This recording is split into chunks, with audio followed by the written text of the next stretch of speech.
Hey, hey, hey. I have a black screen because my camera is not connected.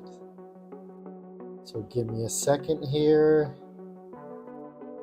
Let me load my camera up.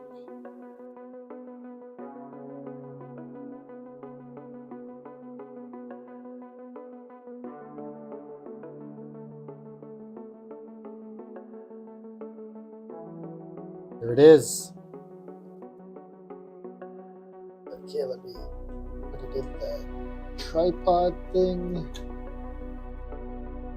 Live setup.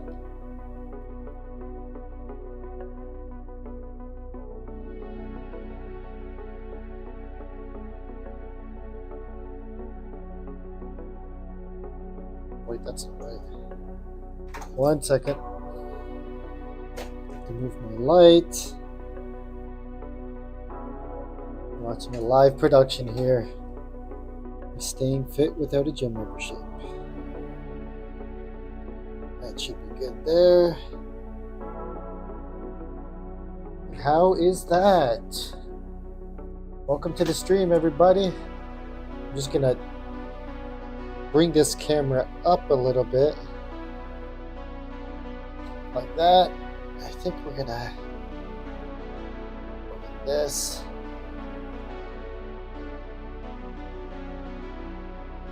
That. Yeah.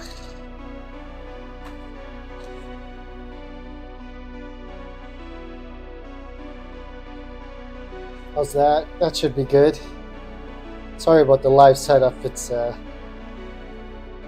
using my camera in another way in another video, so I had to reset everything here. But that looks good.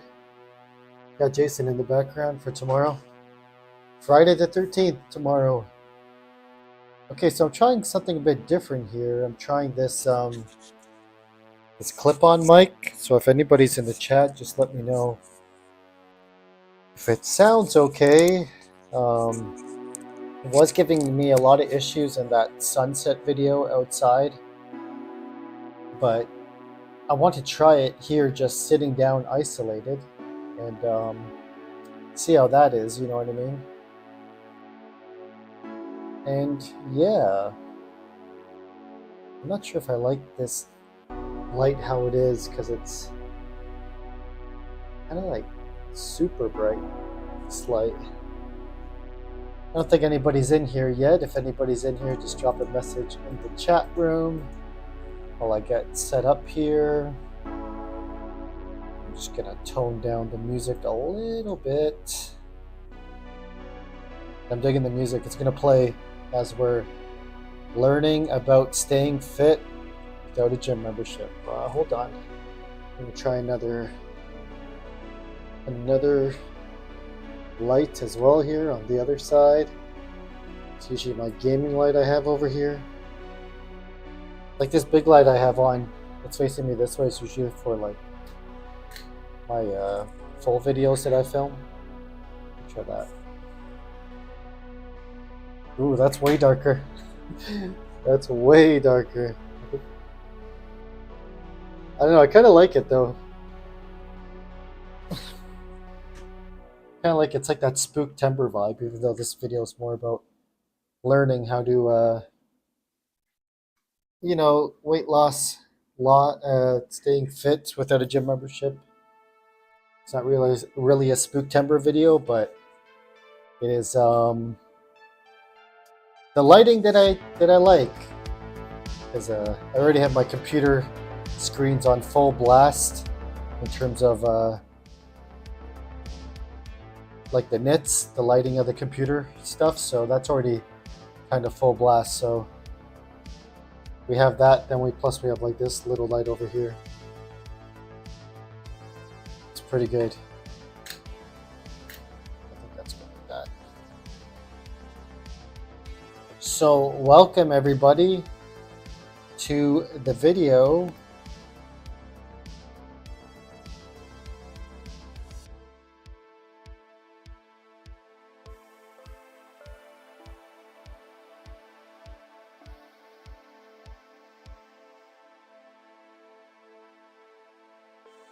just noticed my mic was not picking up in that scene because it's not hooked up there. But yeah, as you saw in that picture, I can actually load it here. One sec. Load image.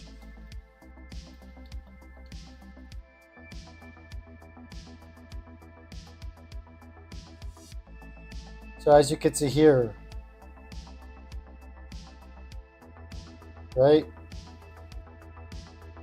So as you can see, today's topics are up there. And we're talking about the struggle of the scale right there. And basically, it is day 10 of staying fit without a gym membership.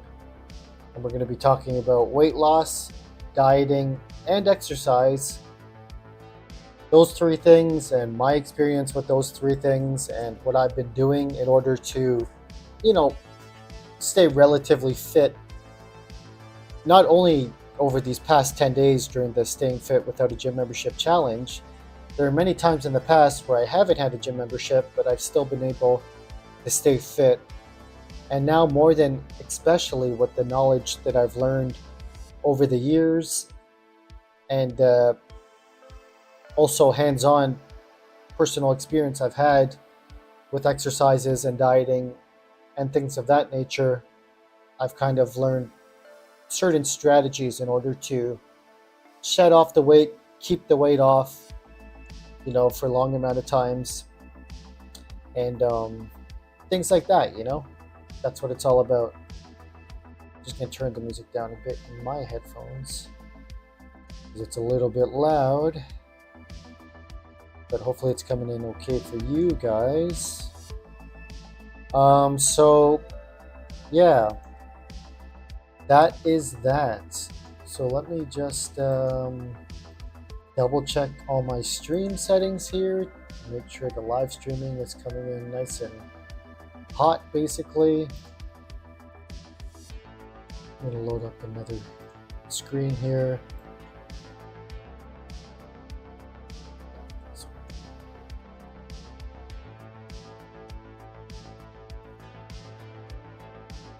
Check something here.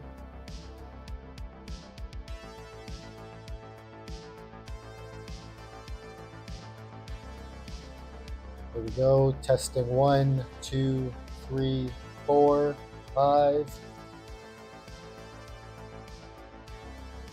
Yep, that looks like it works. And we're coming in at 1080p, 60 frames per second is the dealio. And that's good. That's good. And we're good latency here. Seems like the mic is working fine. I mean, we don't have anybody in the chat to really confirm that in real time, but in the sliders I have in the OBS software, it looks like it's working fine. So that is also good.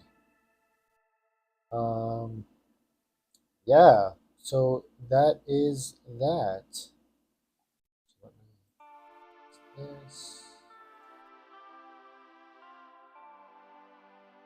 Okay, so let's start off with what is the meaning of the struggle of the scale? Like, why is the video titled this, basically?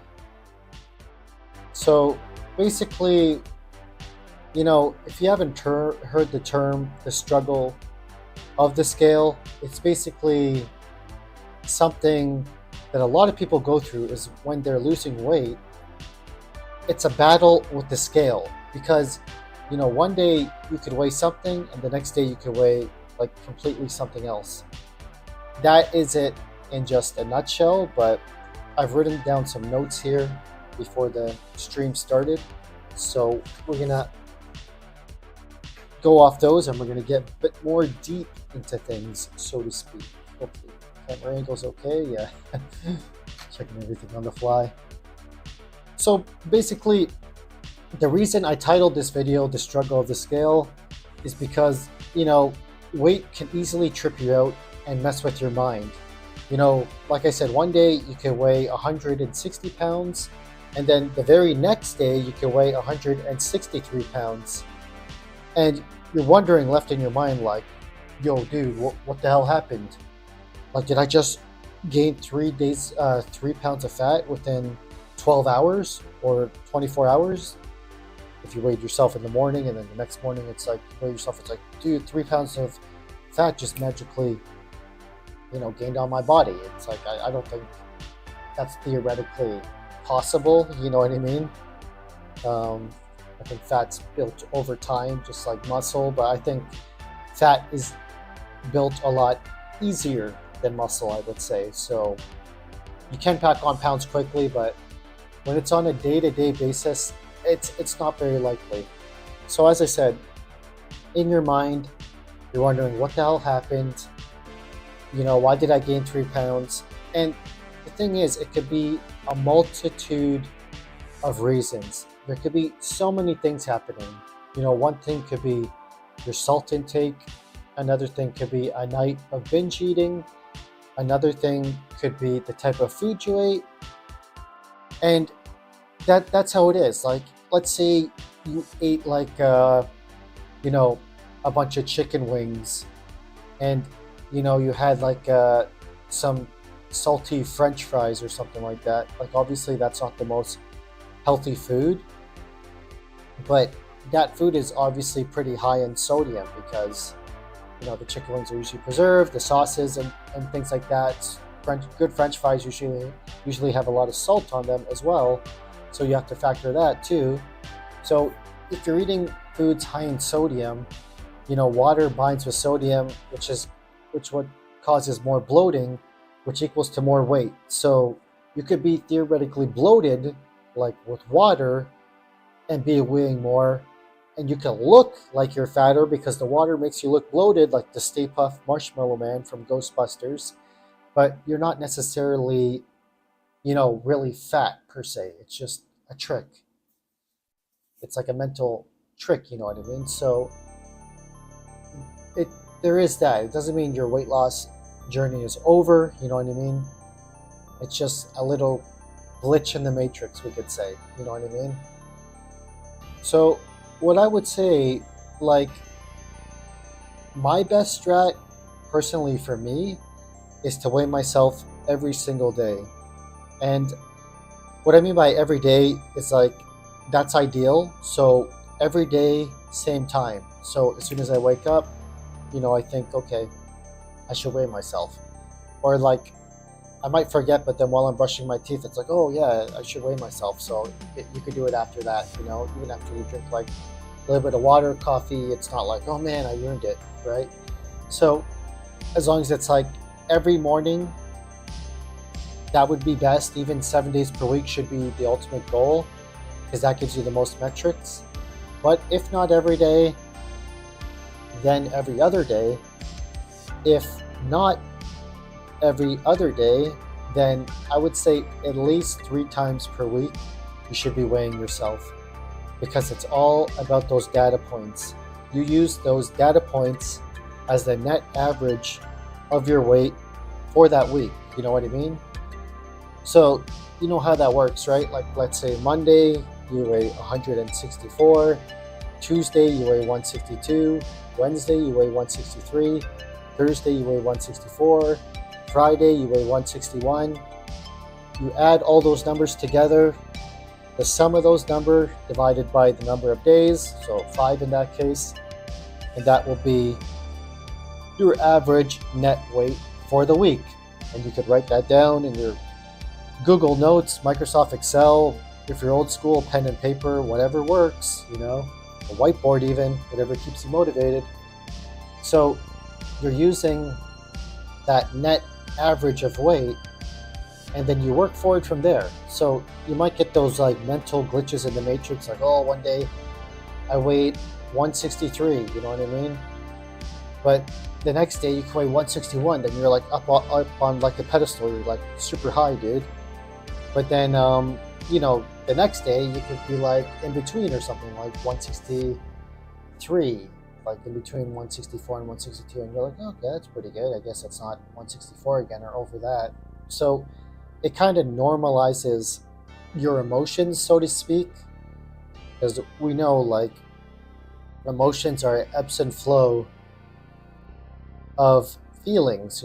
Sometimes you're feeling high, sometimes you're feeling down in the dumps, sometimes it's in between. You're feeling stoically mad, this is just life, c'est la vie. You could be feeling high again, you could be feeling low again.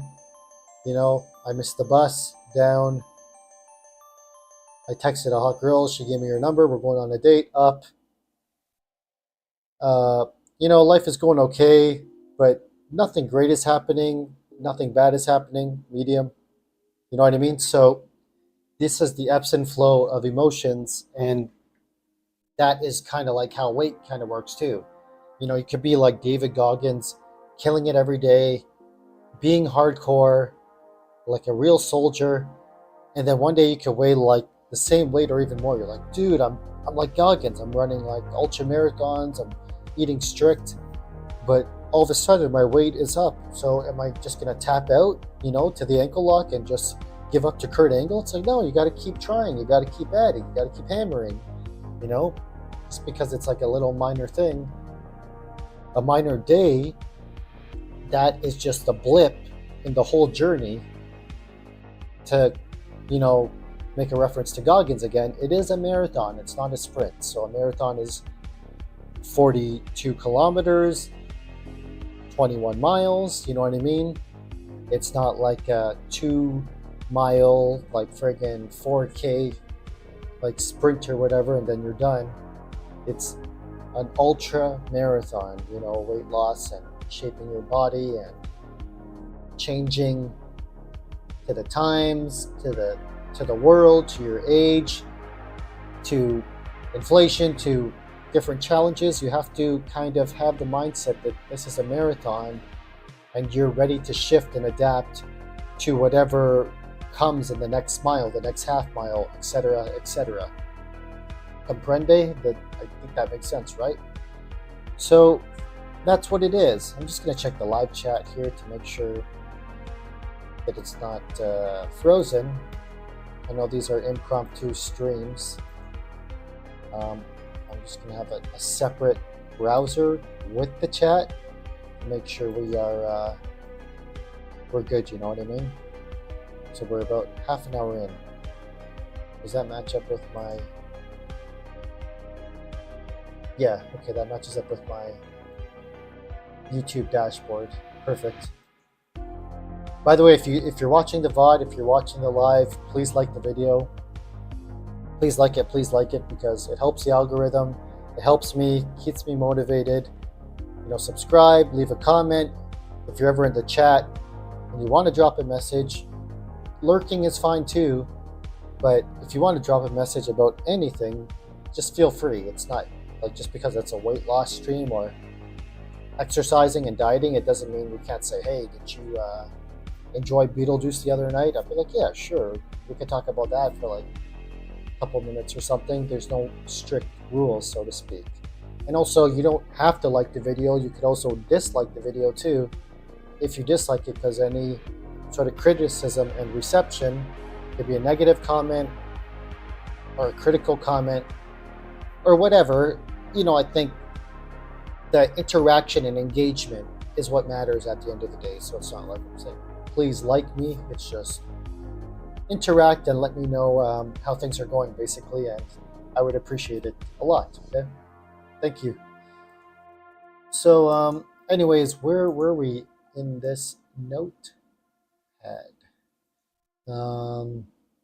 Yeah, so basically, in a nutshell, if you're in a net average of sloping down in your weight, then that's a good thing. You know what I mean? It's like if you're weighing yourself every day, you miss a couple days, whatever, but if, let's say, you're halfway through the month and you've weighed yourself 12 times and you have an average number, so you have that average number and it's a real average after 12 days, you know what I mean?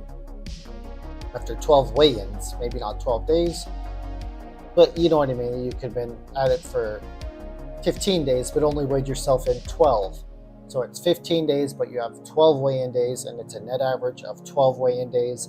but that's your net average of 12 weigh-in days. So just like another, examination, you're taking a math examination at math school, math class, or math school if you're extra special, and let's say the exam is 100 questions. Just because you get 12 out of 15 the first sheet, that doesn't mean you can't friggin' start doing better and then all of a sudden get whatever, like 17 out of 20, because you start banging out the rest of the questions, and then all of a sudden your average score starts to get better. The same with the weight loss. The more metrics you have and the more weigh-ins you have, you can reflect off those weigh-ins and be like, oh yeah, I know that eating these chicken thighs on Tuesday and Thursday, and then eating the whatever, burrito, egg burrito on this day, eating shepherd's pie or chicken tacos on this day, this algorithm is working for me with my net result of weight. It's a lot of talking, but I hope that I hope that makes sense, peeps. Yeah. Happy Thursday, by the way, and it's a thirsty Thursday. Before my soda gets cold, it's another strategy I use for losing weight personally, and it's Coke Zero. It's zero caffeine, so zero stem, so I don't stay up all night juiced up on caffeine.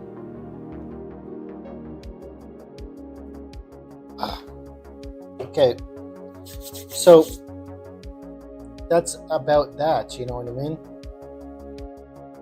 So that's scale, and it's also leading into the next topic, which is weight loss, which you see up here in the picture. I'm just going to leave it up here, and if you come in the chat and if you don't like that picture up there, I could easily just take it down like that, but I think it fits the vibe.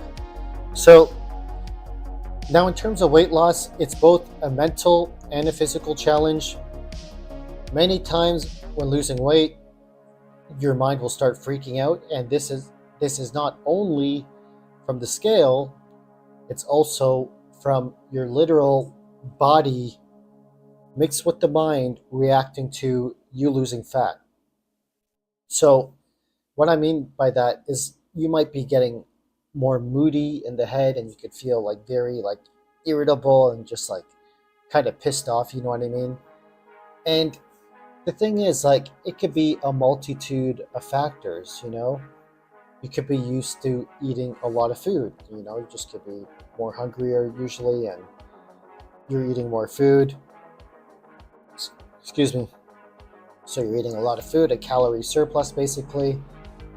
You have a genetic set point of stored fat, you know what I mean?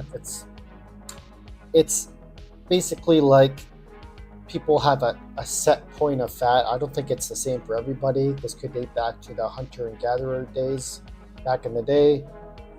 You store fat on your body for a famine, so when you go let's say weeks without food, your body can feed on that fat, and essentially you could survive. So maybe your ancestors from back whenever, centuries ago, they had more fat deposited on them, so they could know that they're lasting through longer amount of times where they're in famine, you know what I mean? So that's relative to the genetic set point of fat, and that's that.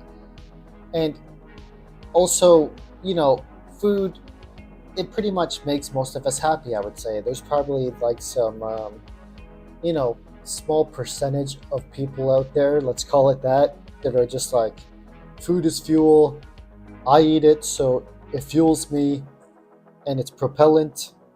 I eat the chicken breast for the protein, I eat the eggs for the micronutrients. Who gives a shit about sprinkling cheese on top and putting Sweet Baby Ray's barbecue sauce on the chicken? What the hell's that for? It's just fuel. it's there to feed me, to energize me, and make me go forward. I mean, that's probably pretty rare, I would say, in terms of the general society population. I like when I make chicken, I like to, slather it in the Sweet Baby Ray's. If I'm making chicken tacos, I like to get that Old El Paso taco mix it with the water and stir it all in. Then I get the green salsa, shredded cheese, you and the sour cream. You have fun and you enjoy yourself. That's what life is all about. You know what I mean? But then again, it's like anything, life is a balance. So there's a scale, you know what I mean? So you could really enjoy food a lot, which is here, but the more you enjoy food and it gives you that dopaminergic feeling in your brain, which means dopamine, which makes you feel happy, well then you could be tipping the scale this way the more you indulge in that. And then that could represent in your stomach starting to blow out, your face starting to blow out, and then that can lead to energy levels, metabolic levels being imbalanced, and it could deal with your confidence and your overall social life potentially too. These things aren't set in stone. There are anomalies. Not everything is one for one, but we are talking about a general kind of average for the average human and the average person, and that's how it is, you know what I mean? So yes, food can make you happy, but you could also train your brain to like eating celeries and carrots. Like maybe every time you order chicken wings at Shoeless Joe's, Jack Astor's, Turtle Jack's, wherever you go, Hooters, not a bad place, where you go for your chicken wings, and every time you go for chicken wings, you could ask the waitress for extra celery and carrots. That way you're training your brain. It's like, yeah, I'm eating these chicken wings, I'm enjoying them. Like always, like chicken wings is an instant win. I think most of us normal human beings love chicken wings, but for instance, like when you order the chicken wings, you can say, yeah, I'll pay like the extra couple bucks for some extra celery or carrots, or maybe the restaurant's really nice and they give it to you for free, because it doesn't cost that much for celery and carrots compared to chicken wings, right? So you do that. If you have to use the ranch or blue cheese, you could do that, you know what I mean? But then again, when you're at home, you could buy things like hummus, or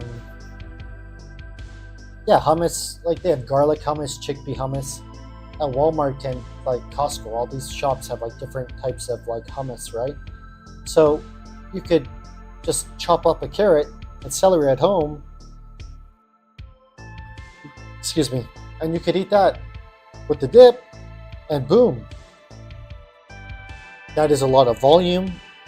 Imagine all these celeries and carrots cut up, a bunch of them. That volume in your stomach stretches your stomach, fills it up. Dopamine hits your brain, the dopaminergic connection here, and then you feel satisfied. And then you might start liking the crunch, the taste, the feeling, the vitamins, the minerals, like all that stuff is a domino effect and feeds your algorithm and your mind and your body and everything like that. You know what I mean? Just take a drink of water here.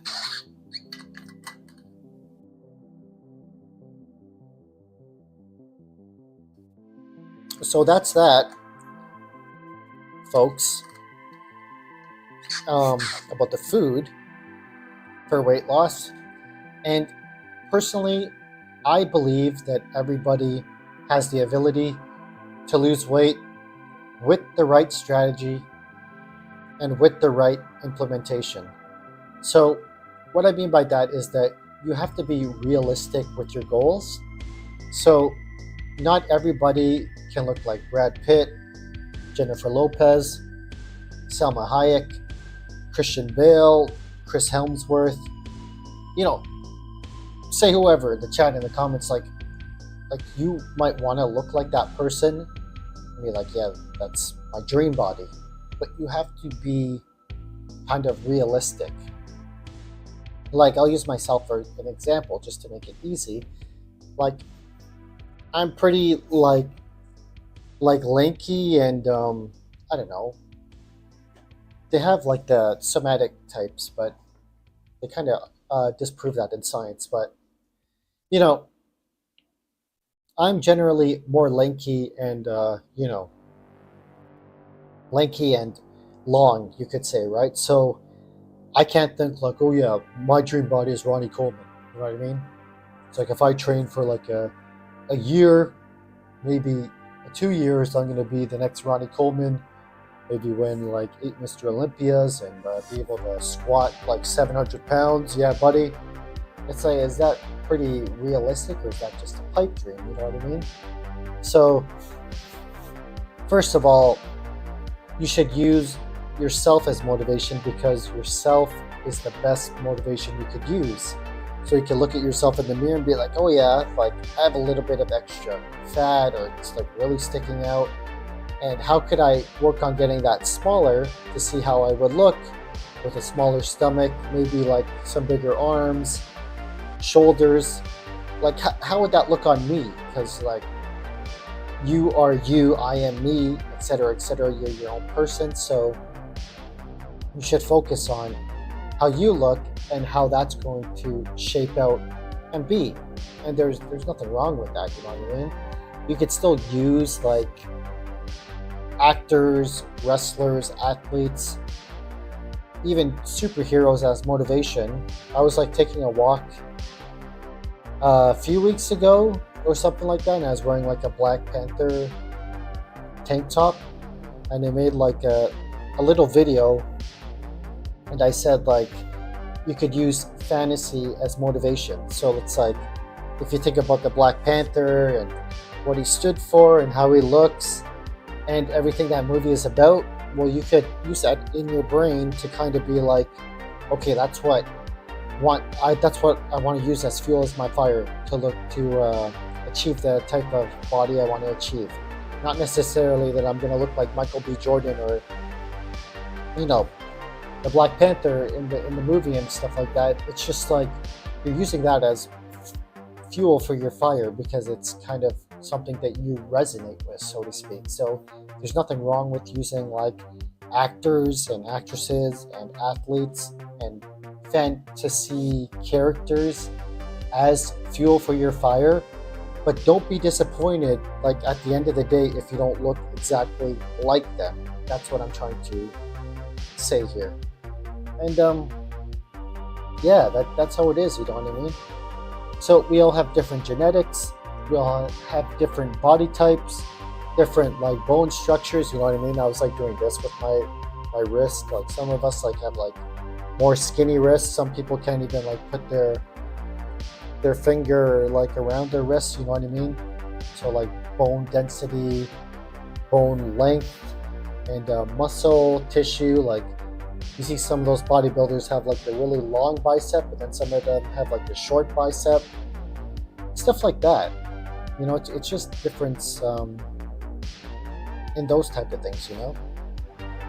But at the end of the day, you could be happy in your mind that you're losing weight, and that you need to also activate that muscle tissue as well to keep you strong. So you can lose the weight, but also I would say activate the muscle tissue so you keep that muscle on you to keep it's called a BMR, a basal metabolic rate. Excuse me. When you have more muscle on you, your BMR is actually higher, you know what I mean? So you're going to be burning more calories the more muscle you have on you. That doesn't mean you have to be Mr. Olympia, peeled 4% body fat, because that is not healthy, by the way. It's not healthy to do that year round either. But it could motivate you to have some muscle on you so that way you're stronger.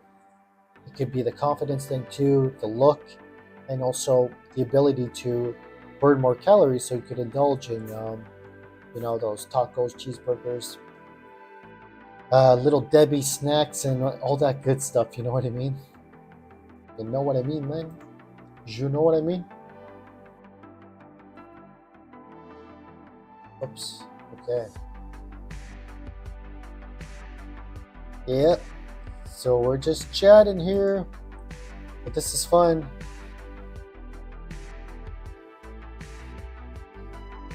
Excuse me. Hopefully the mic is coming in clear. And by the way, tomorrow for Spooktember, I have a Friday the 13th stream. The final chapter has won the community voting post. So the final chapter, it's called the final chapter, but it's actually part 4, and it stars Corey Feldman, you know, from Stand By Me and other movies like The Lost Boys. So I'm pretty excited to watch that tomorrow. But it's also fun talking about this stuff too. And I want to keep active with the streams and stay fit without a gym membership challenge videos. So dieting, here it comes. So now we're going to talk about the dieting aspect of things. So with weight loss and, you know, potentially achieving the body that you want to, comes dieting. And you know that term that abs are made in the kitchen? Well, that's kind of true. Like, I believe, you know, that your diet does play a big key role in how you're going to store fat on your body and how you're going to look and feel, especially. So you do have those anomalies, again, that could just do like crazy amounts of cardio, like you eat a bunch of gummy worms, drink like a whole 2-liter bottle of Mountain Dew, and all of a sudden they're still like 140 pounds and lean. It's like, what the hell? Like, how's that working? You know, but I don't think that's ideal for the average person in the average situation. You know, some of us might be working 9 to 5, some of us might be going to school, and then we could have like certain other obligations after that, you know, whether it's a social life, hanging out with friends, or you're playing like through, you know, Alan Wake during the Halloween season. It's like you're mostly sitting down when you're playing Alan Wake, so you're isolated. So your bag or your thing might not be friggin' David Goggins, like running 20 miles in a day, you know what I mean? You might want to play like friggin' whatever, like 20 chapters of Alan Wake. Not that there's that much, but you know what I mean? Or like 20 sessions of Helldivers or something. And there's nothing wrong with that. I think there's balance in everything. Hopefully you would balance that. But what I mean is, like, some people are more sedentary, some people aren't. Again, this is a sine wave, and it hits somewhere in the middle for most people. You know what I mean? People not be into games, but they could be into Netflix series. You know what I mean? That's another sedentary thing. And then, you know, after the Netflix series, they say, "Oh, I'm going to run like a 10K tomorrow and try to balance it." It's like, yeah, like that's essentially good, and you're trying to balance the scales. But at the end of the day, if you like run the 10K tomorrow and you watch like 10 hours of Netflix today, and then you eat cheeseburgers 5 days per week, then again, the scale is going to weigh like this, and essentially you're going to start gaining calories and gaining fat. You know what I mean? Because for the average person, you'll probably be in a caloric surplus because of that. You know what I mean? It doesn't mean that you can't have fun and enjoy life. There's balance in everything. So maybe on a couple days you have like those chicken thighs with mashed potatoes with some vegetables too. You eat that, it fills your stomach, you feel good. But then after a couple days, you said, okay, I want to treat myself to a cheeseburger with some French fries, a soda or diet soda, whatever, and then you enjoy that too. But I think if you're in a net positive of the chicken thighs type of meals, doesn't have to be chicken thighs, but that's just an example. If you're in a net positive of those type of meals, then essentially that should be a path to losing weight. You know what I mean? And feeling good as well. It's not only about losing weight, but it's also about the kind of micronutrients and vitamins and minerals and macronutrients that those foods provide to you that, other foods that are, a bit more processed and stripped away and more simple, they might not have those certain things, you know what I mean? So you want to kind of balance the scale, so to speak. And that's that. Like in front of me, I haven't eaten any of it yet because I've been talking the whole time, but I have some popcorn here. So this is air popped popcorn pretty much. So what I did is like I have a stove, of course, a stovetop. You get like a little pot. In the pot, you put some olive oil. You could use coconut oil or other stuff as well, but I find like olive oil the most like calorie friendly, I would say, and macro friendly. So put a bunch of olive oil, turn the thing on like 6 or 7 out of max, like medium high, I guess. And then you put in a couple kernels, put a top on the pot, and then you wait like a minute or two for those couple kernels to pop. That way you know the oil has reached the nominal temperature and is ready to pop the rest of the kernels. So first you take those 2 pieces of popcorn out, put it in the bowl, then you take the rest of your kernels, however many you want, put that in the pot, put the lid on, start shaking it up a little bit, then leave it, start listening for the popping, then they'll start popping. As they pop more, you shake the pot more, and then eventually after a few minutes you come up with something like this. And popcorn is a pretty healthy snack, I would say. It's high in fiber and it fills your stomach up. Again, it's the volume. I don't know the calories of this bowl of popcorn specifically, but if you look at the size of it and the size of my torso, just think about it. When I eat this whole bowl of popcorn compared to like a whole bowl of Doritos, which could be a shit ton of calories, and just a shit ton of calories pretty much. Yeah, it tastes good, but that's going to make you gain way more weight than this, which is going to probably keep you at a nominal weight, because you could eat this and feel pretty guilt-free because it's pretty much a healthy snack, you know what I mean? So don't mind the day, but I'm just going to eat a few here because I'm kind of hungry too. And I topped it off with that kernels powder. The kernels powder I used was dill pickle. So you can have like that pan spray or whatever, just give it a quick little spray with that so the popcorn seasoning can actually stick to the popcorn better. If you don't do that, I find that it just like falls off right away. So yes, those seasonings are high in sodium, so it can make you retain water, so you might weigh more the next day, but they're actually quite low calorie. So even though they are high in sodium, those popcorn seasonings, the kernels one, they're quite low calories. So that's what I mean. Little hacks to the game. Whenever I've lost weight, like these past few years, I'd say like since 2018, 2019, popcorn has been one of my main things in the algorithm to lose weight. And I'm telling you, it's worked every single time. Because it takes a long time to eat. You have to chew it. Look how much there is.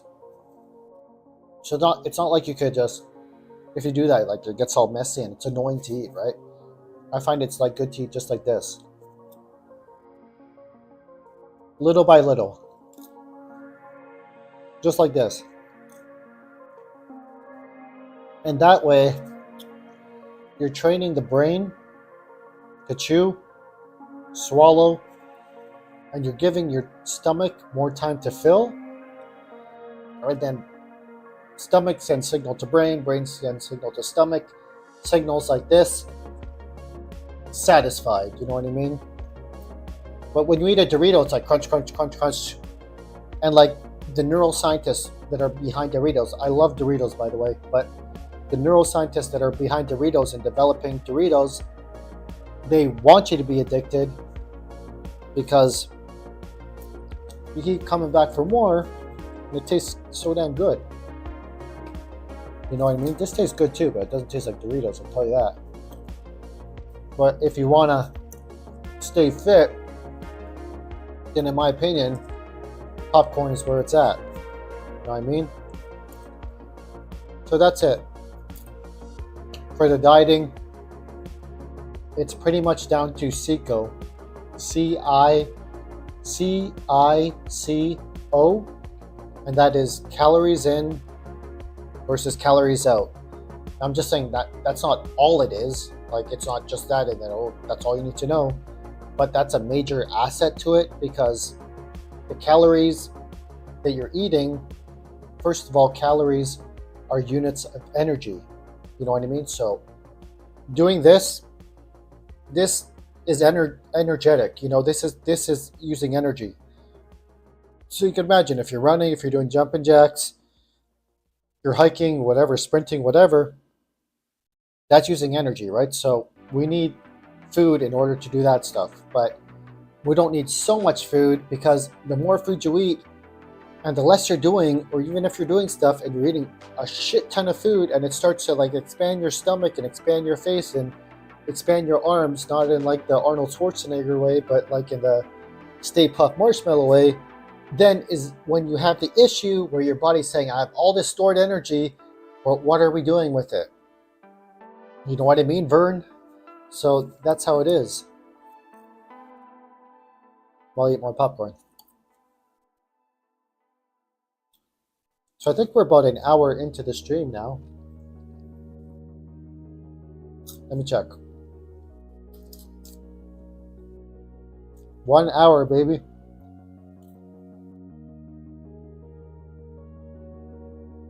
So forgive me eating this. I'm pretty hungry. I did about like a 2-hour walk today in nature. Felt good, man.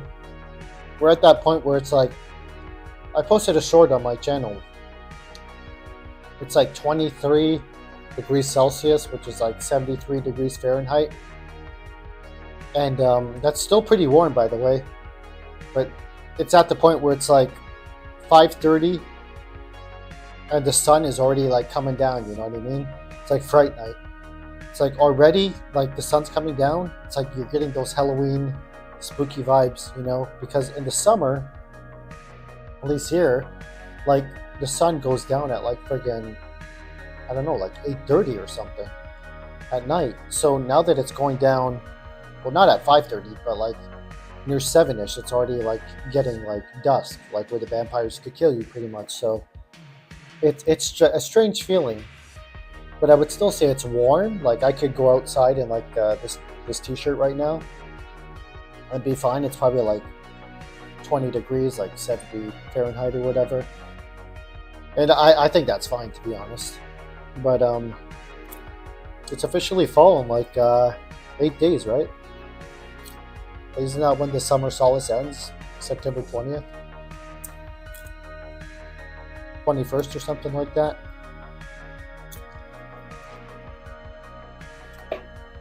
Alright, 1 sec.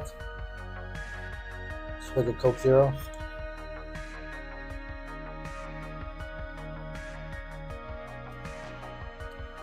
So that's another thing, like, it's up to you. This is again part of your algorithm.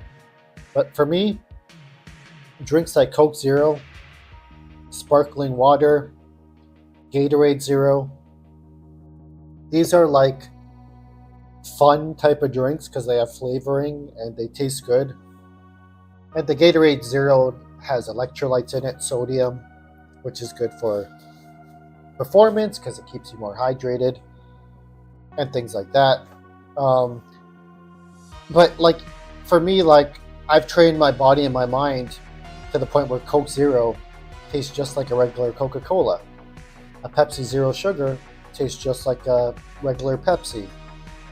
Same with Dr. Pepper Zero. And, that's like saving on what, like 50 grams of sugar? I don't know how much is in like a regular can of soda. 40 to 50 grams of sugar, or like 150 to 200 calories. If you like drink 2 or 3 of those, that's quite a bit of calories, you know what I mean?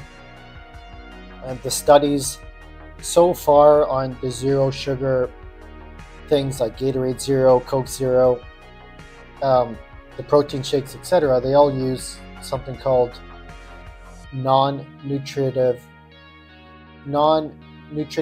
sweeteners, I believe it's called. Basically stuff like aspartame, sucralose, things like that taste like sugar, but they're 0 calories. So they don't have the thing that makes you, spike your blood sugar and, gain weight and all that, right? And they've done pretty conclusive studies on them where, they don't seem that bad. I think there was like a couple studies that say they temporarily change the state of your micro gut biome, if I'm correct about that. Look up Dr. Lane Norden on YouTube if you want to learn about things like aspartame and sucralose and diet soda, because he covers it really well and way better than me. And he actually goes over the PubMed studies, and all I'm saying is like diet soda is a good replacement for regular soda, in my opinion.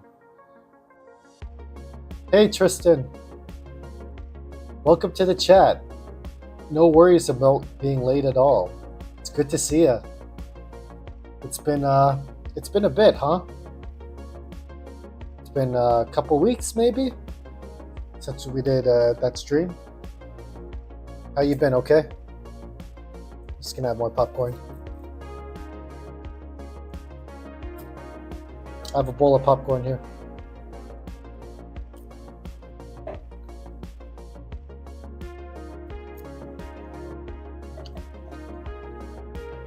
Nice.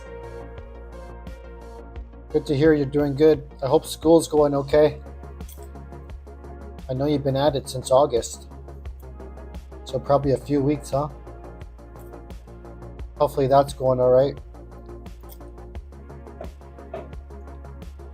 You think you're going to join the Friday the 13th stream tomorrow? I'm planning to stream the final chapter around 8 p.m. Eastern Standard Time.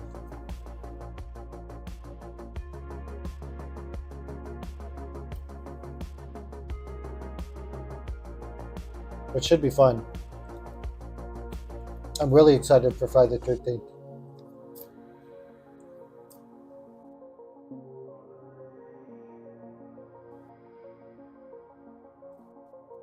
So if you could join for that, that'd be awesome. If you're busy though, I understand too. If you can't make it, but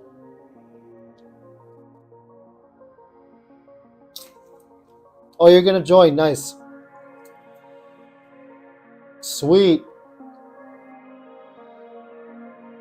It's literally your favorite horror franchise. Wow. That's awesome. Which one's your favorite, Tristan?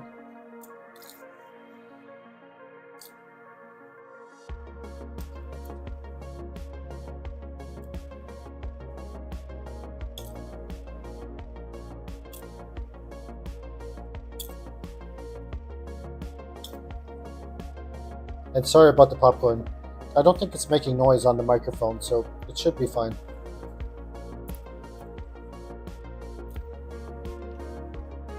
Ooh, part 6, Jason Lives. I like that one too. Honestly, I made a YouTube video about it last year. I like the best sequel is like either the final chapter or Jason Lives, in my opinion.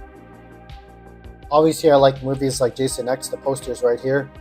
But the best sequel in Friday the 13th is either the final chapter or Jason Lives, in my opinion. They're both really good. And it was a fun video to make. I think I posted around Halloween last year, 2023. But Jason Lives is a really good movie. I'm not sure if you know, Tristan, but the in Jason Lives, the main Tommy Jarvis character is depicted in the Friday the 13th video game that came out in 2017. So the Tommy Jarvis in the Friday the 13th video game is the Tommy Jarvis from Jason Lives, which is pretty cool. They did a great job at like designing the character design and everything. I have that game on Steam, by the way. I just don't play it much.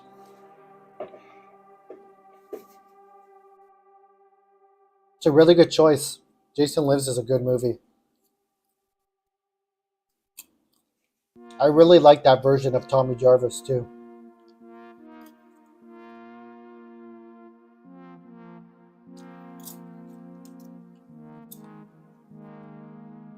Oh, cool. You guys play every day? That's awesome. Wow. Do you still play every day? Because I don't even know if the servers are active. If they are, that's great. It's a really fun game. I just had trouble getting good at it.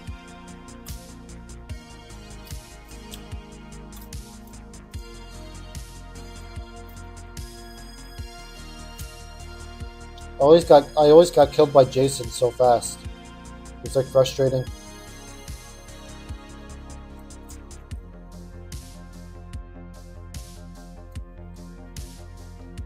Level 150, holy crap. That's amazing. Who's your favorite version of Jason to play as in that game, Kristen?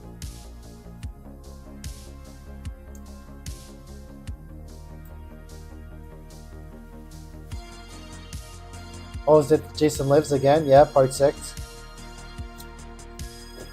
He's got that spear, right? That long spear.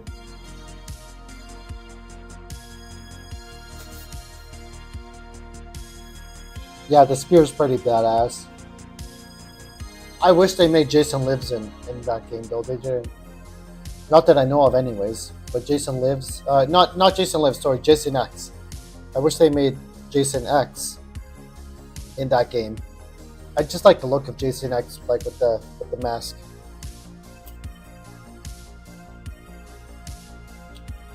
Do I think I'll play Clone Drone full game one day? Yeah, maybe. Maybe when it goes on sale. Maybe during the Steam autumn sale or the winter sale. It'd be cool to buy it. Because I think maybe Clone Drone will go on sale. I have to check the history, but it's an older game, so I think they do put it on sale here and there. Oh, they did make Jason X. It was a limited time Jason. Oh crap. That would have been cool to do. I gotta look that up on YouTube. I didn't even know that.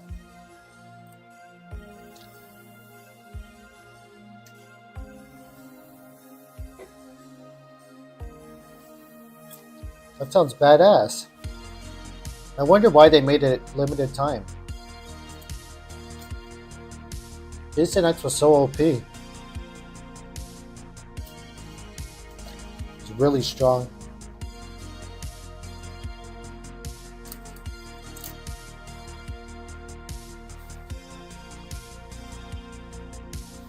Good popcorn. Yeah, tomorrow's gonna be fun. 8 p.m. Eastern Standard Time is when I'll have a timer, like a countdown, and then I'll do like a usual preamble, like the talk and stuff like that, just to talk with people in the lobby, like yourself and other people, but then we'll start the movie after that. What's that, Tristan?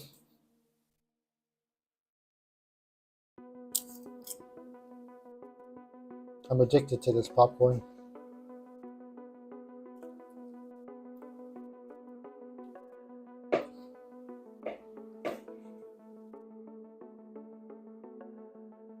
On Saturday, you're going to a birthday party with your friends. Oh, sweet. That sounds like fun. Is it like a house party? Or are you guys going out somewhere?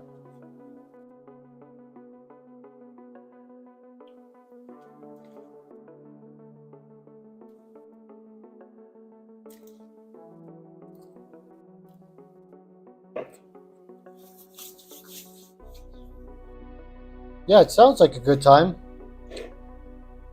It's like the birthday party's gonna be at someone's house, I guess. And you guys are gonna play like games and stuff like that.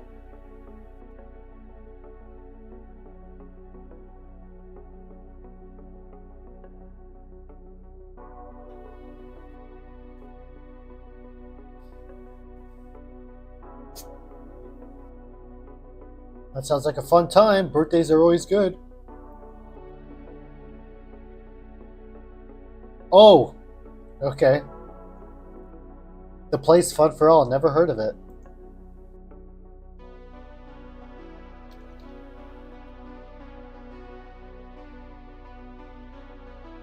Sounds cool. Fun for All. Cool. Sounds like a Discovery Zone or something like that. Sounds cool.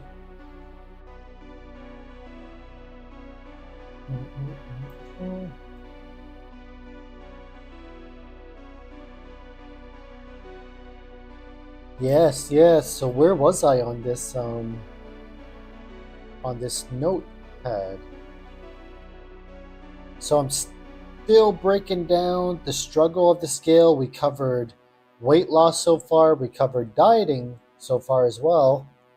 And now we're on the last one, which is exercise.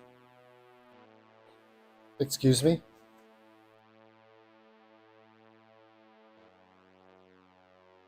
Hey, Ty.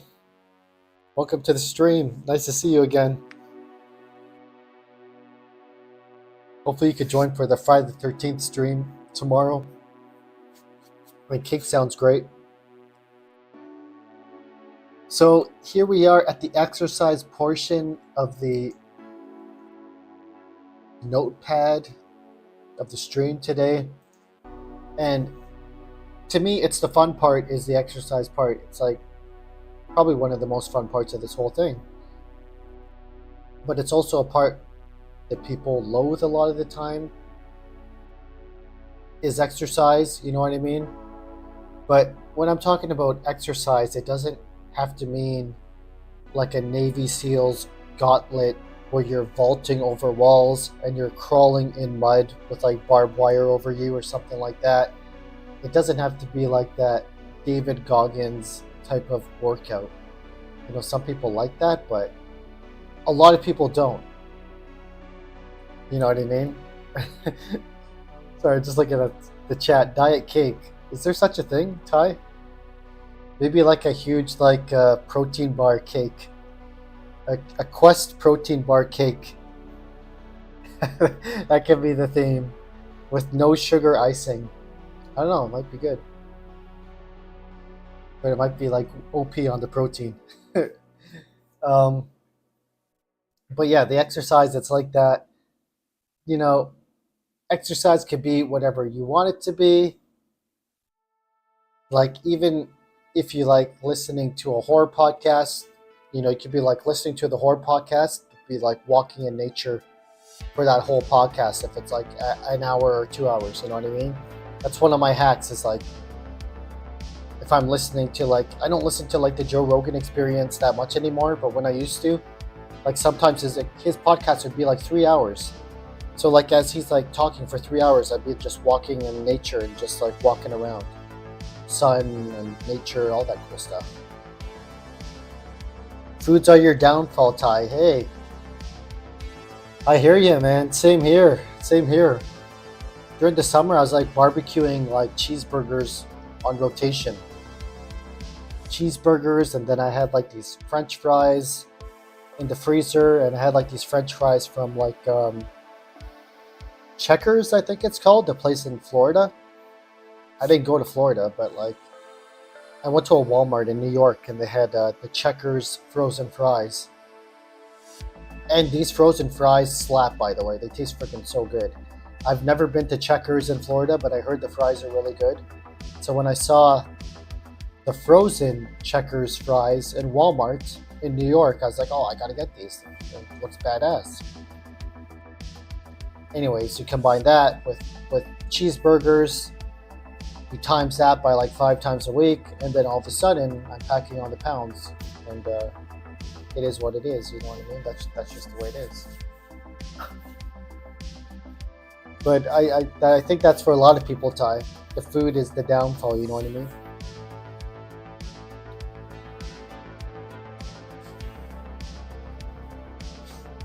Arby's frozen curly fries are at Walmart too. I think I saw those. I just wasn't sure because I haven't been to Arby's in like years. We hardly have any Arby's around here where I'm from. But when I went to that Walmart, I think I did see Arby's. And I was like, in my brain, I was like, okay, I got to get one. We got Arby's, we got Checkers. We had like probably another White Castle or something too. But I always hear online and from people that Checkers like has like the best fries. So I was like, okay, that's an easy choice for me. We'll get some Checkers fries. But next time I'm down there, I might get the Arby's ones. If you think you're good and if you're recommending them. Yeah, Ty, you're hungry now. I got some popcorn right here. Stovetop popcorn. Have you guys seen Scream with Drew Barrymore? You remember the start of Scream? This is not the same type of popcorn. That was prepackaged. But like Drew Barrymore's making that popcorn. And then the phone rings. What's your favorite scary movie? Iconic scene. Oh, they have Checkers in New York? Shit, I didn't know that. I thought it was just in the South. Next time I'm over there, I gotta try it. Her Checkers is badass. With the tinfoil that blows up, yeah. That's a great scene. Because you have like the tinfoil slowly building up, expanding. And, like Drew Barrymore is on the phone, and Jason's like, not Jason, but like Ghostface is like, who's the killer in the first Friday the 13th movie? And then Drew Barrymore's like, Jason, it's Jason. Jason Voorhees is the killer. And then Ghostface is like, no, that's the wrong answer. The first killer was Jason's mother, Pamela Voorhees. He didn't show up till the sequel. And Drew Barrymore's like, you tricked me. Yeah, I remember Scary Movie. Remember with the Budweiser? What's up? It's a scary movie. It's a great movie. Okay, Tristan. Have a good night. And Friday the 13th, tomorrow, 8 p.m. Eastern Standard Time. I hope to see you there. The final chapter, starring Corey Feldman from The Lost Boys and Stand By Me.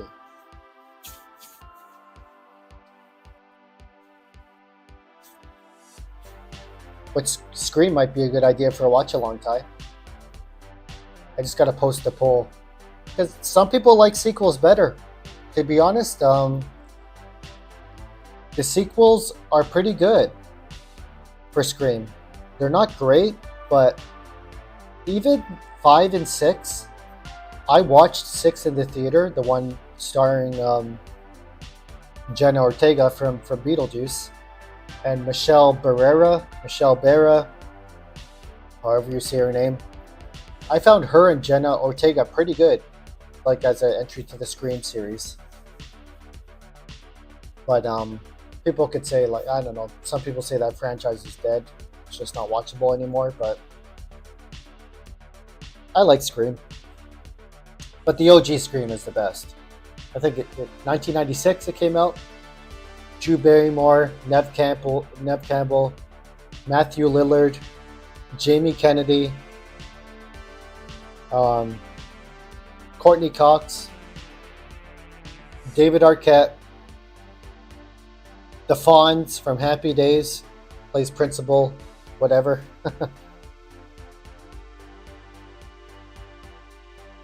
Never seen the Saw movies. Holy shit.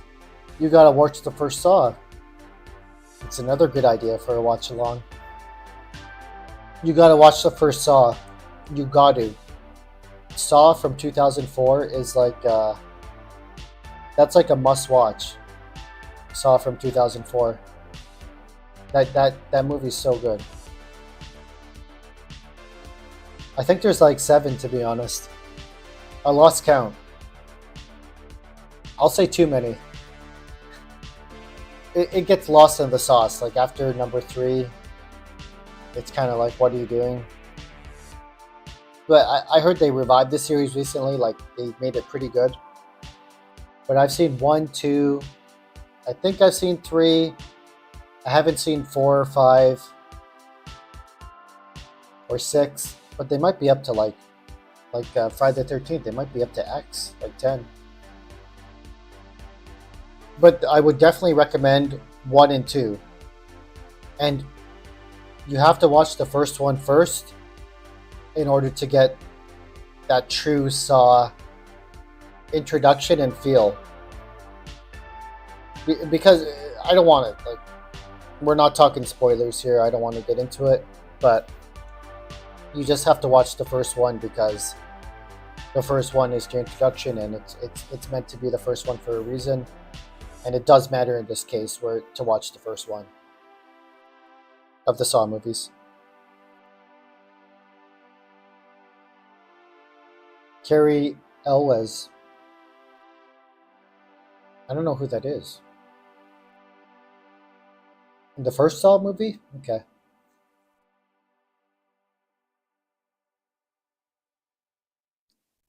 Cool. I haven't watched it in a long time. It came out in 2004.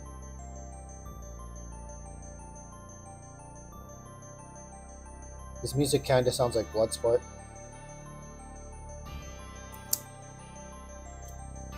Bloodsport starring Jean-Claude Van Damme. The brother.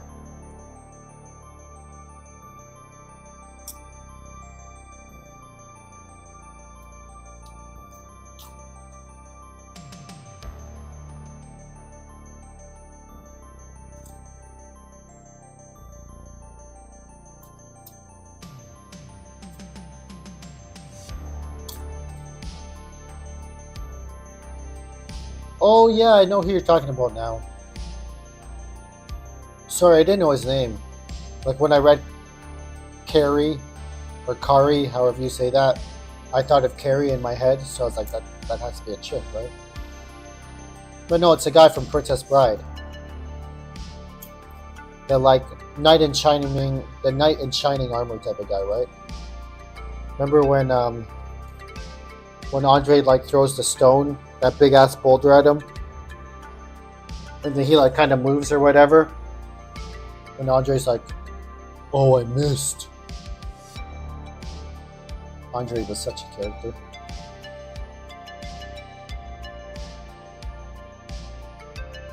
Andre the Giant. Man, Princess Bride, going way back, that was in the 80s. That's back when Hulk Hogan did Suburban Commando.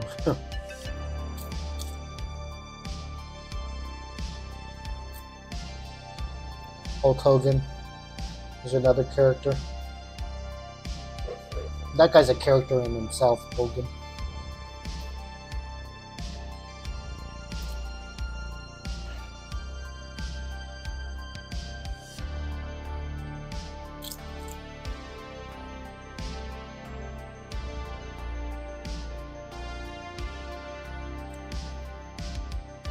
Yep.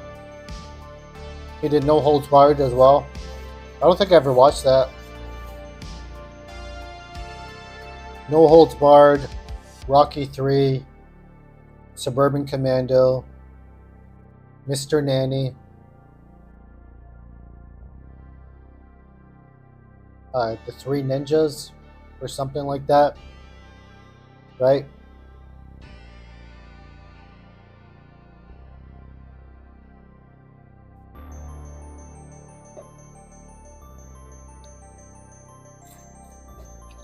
I always preferred Roddy Piper, to be honest.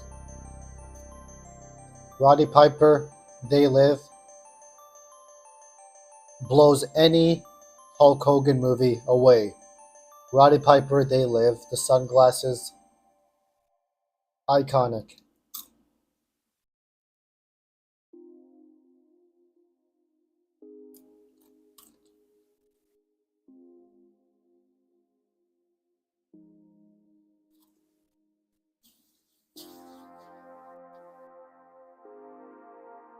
Yeah.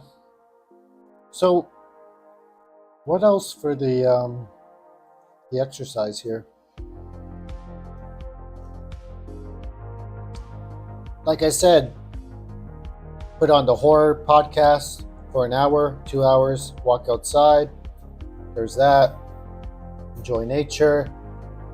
Just the act of walking burns calories. I did 2 hours of walking today and I felt like I burned a shit ton of calories. So that's what it is. You could also bike, swim, play tennis, dance around your room. Like I said, just doing this burns calories. Talking with your hands like this burns calories using energy. The choices are endless, and there's not necessarily a right or wrong. It's whatever it is, you know? Ultimate Warrior. Yeah, he burned a lot of calories.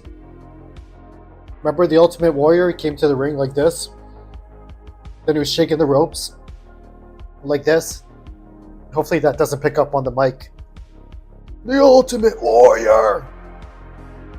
He would do the Gorilla Press Slam as his secondary finisher, then he would run and like do the splash on the mat. Ultimate Warrior versus Hulk Hogan, WrestleMania 6, Toronto Skydome, epic. And that's when actually Hogan laid down for somebody and he let Ultimate Warrior beat him. I mean, Hogan, it's very rare that he lays down for somebody for the 3 count. I could count Ultimate Warrior, Bill Goldberg, maybe The Undertaker? I can't remember. I think The Undertaker beat him later, like in the WWF in the 2000s. But The Undertaker might have beat him like in the 90s too. I think he hit him with like a tombstone in one of the first Survivor Series. But it's very rare that Hulk Hogan lays down for somebody, so... Yeah, Ty, Ultimate Warrior was great. One of the best bodies in the whole business. Remember that WrestleMania when he beat Triple H in like 30 seconds? Like Triple H when he was like Hunter S. Helmsley, the blue blood guy, hit him with the pedigree. WrestleMania 12, then Warrior just gets up and stands in front of him and just runs the ropes and like tackles him, gorilla press, pins him. Triple H is like a certified legend now, but he was kind of like a jobber. Well, he wasn't really, but he jobbed at that pay-per-view for Warrior. Yes, Hogan slamming Andre. WrestleMania 3, I think. Pontiac Silverdome. I think that was the biggest attendance for any WrestleMania. Yeah, like Hogan got him up. He barely got him up, but he got him up. Props to him. That was a huge moment, man.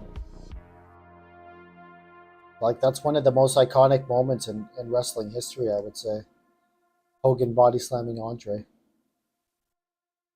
I think it was WrestleMania 3.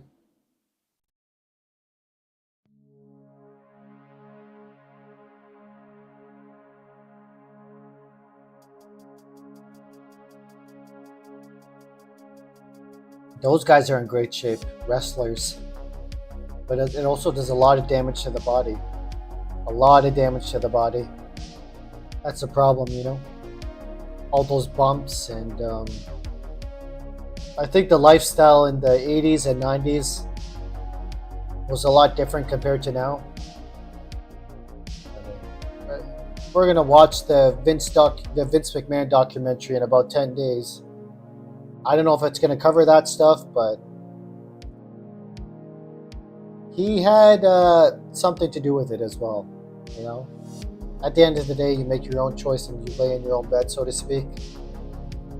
But the Vince McMahon era of pro wrestling, let's just say it was nice to watch, but a lot of people went through a lot of things mentally and physically. We'll just leave it at that for now. That's how it is. But yeah, that's it for the exercise portion of this. Like I said, walk around nature, bike, swim, tennis, dance around your room, jumping jacks, push-ups. If you want to engage with muscle, just like doing push-ups. I did push-ups like 5 days ago on Sunday, and my chest is still a little bit sore because I hardly ever do push-ups. You know what I mean? So it's crazy. Colonel. The fact that I never hardly do push-ups and then I do them one day and I'm still like kind of sore. It's crazy. How much time at the gym you think for that physique? Which physique, Ty? Like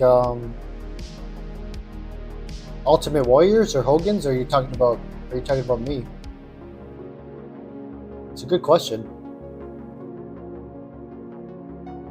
How much time in the gym for which physique is the question.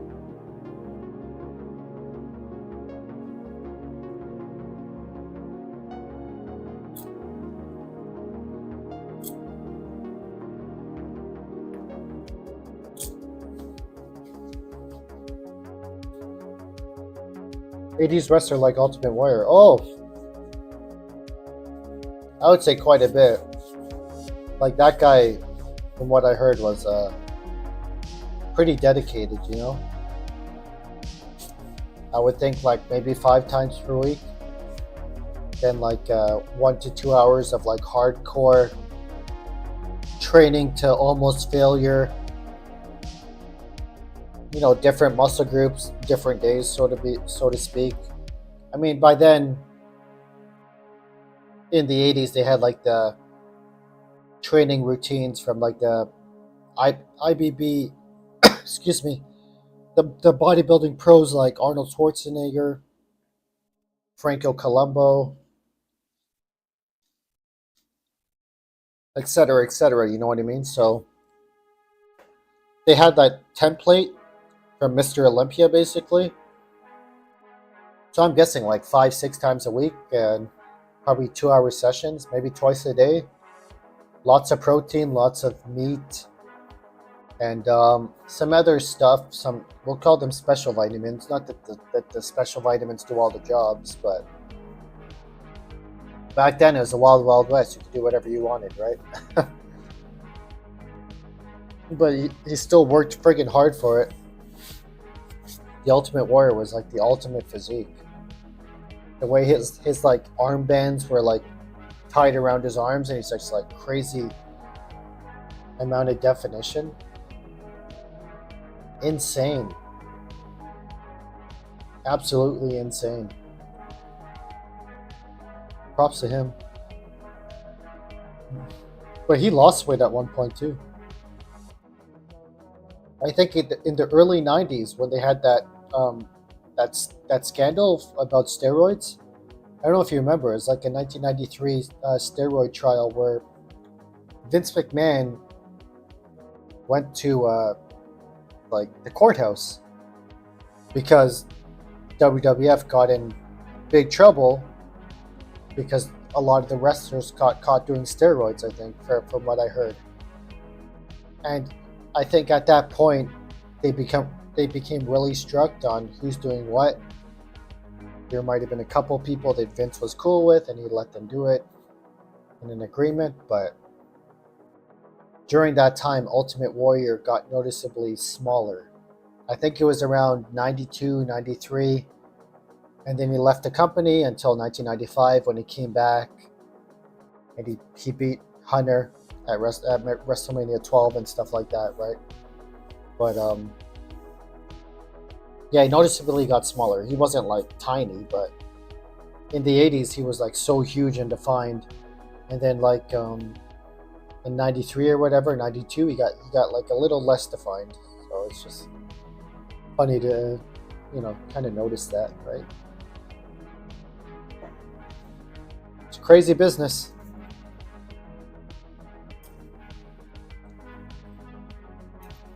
But Triple H is running the show now.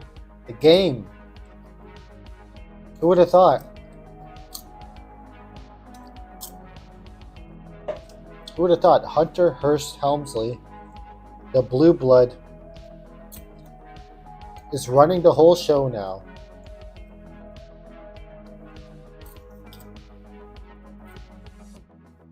Pretty cool.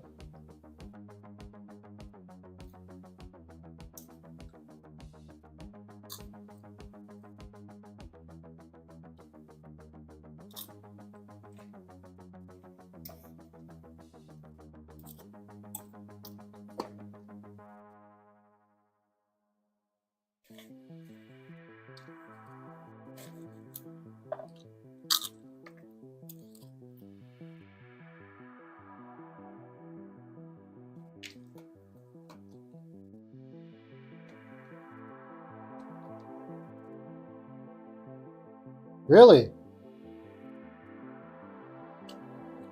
Dude, that's fast as shit. 6.5 minute mile? Isn't that what like NFL athletes do? That's really fast. I haven't tested myself in a while. I mean, hiking, walking is mostly my cardio, to be honest. And if I run, I do like a light jog. Or like actual, like sprinting. I might do that if I'm trying to catch the bus or something, but I haven't tested myself in a long time. But 6.5 minute mile is really good. Good for you.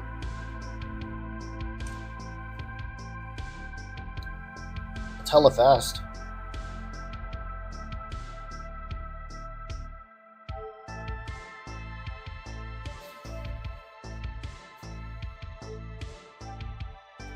Yeah. So that's pretty much it for the spiel I had for the struggle with the scale. We covered weight loss, dieting, and exercise. We got some good chats in too. You plateaued for the longest time at 7:15. Okay. Wow, then I guess you kept repeating it and get the repetitions in, huh? You probably had to really push yourself to get above that 7 minute mark. Man, that's killer. So do you run any more, Ty, or have you pretty much not done it in a long time? Like, what do you do for training now?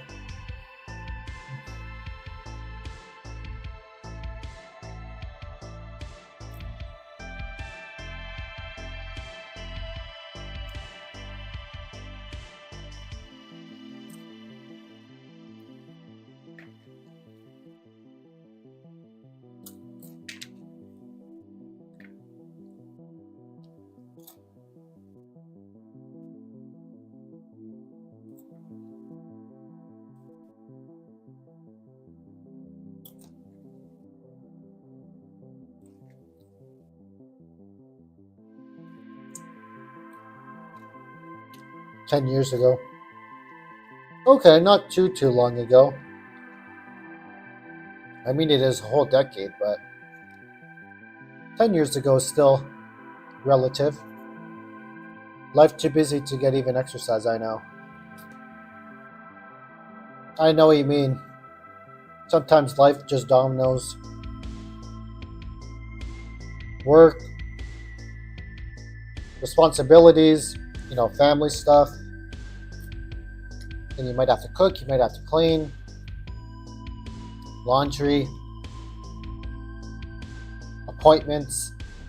It's just like endless shit, isn't it? Even during this challenge, I find it like kind of hard to squeeze in certain workouts, like with work, and then I've been like doing the streams and stuff, and then also posting videos and It's not just posting the videos, but like editing the videos could take a long time too.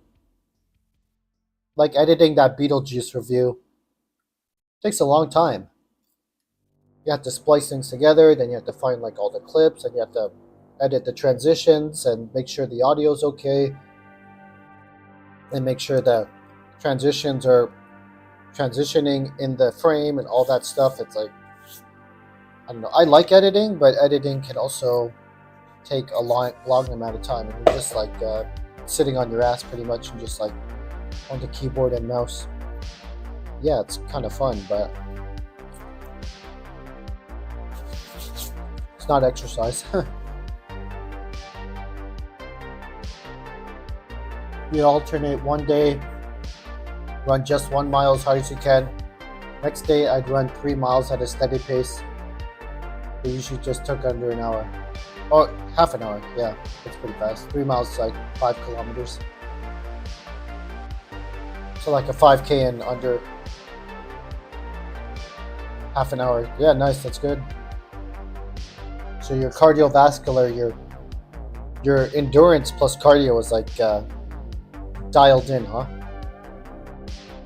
That's amazing. I've done 5Ks. I've done 10Ks. I've ran like 30 kilometers in like one shot one time over the pandemic. I'm trying to get like a lot of exercise in as much as possible. We have something here like in Toronto called the CN Tower climb. Obviously the CN Tower is that big tower in Toronto, and it looks like the Space Needle in Seattle.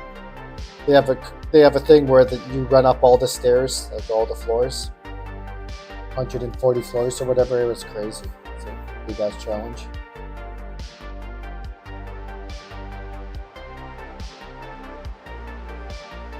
Yeah, I mean, I think cardio is the most important thing. Cardio is very important.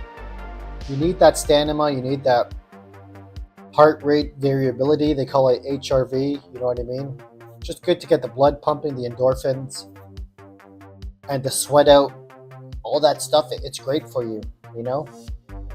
But I do think lifting weights is good for, like I was saying earlier in the stream, is the muscle tissue.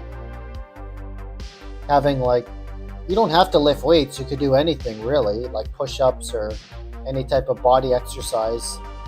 Just pushing weight in general or whatever, jiu-jitsu or something that kind of shapes your body with some muscle, because muscle helps you burn more fat and have a higher metabolism, and also just have your body in a stronger state, so you're still staying stronger as you get older. Pretty much you're holding your body more together with the muscle, pretty much, to say it in layman terms.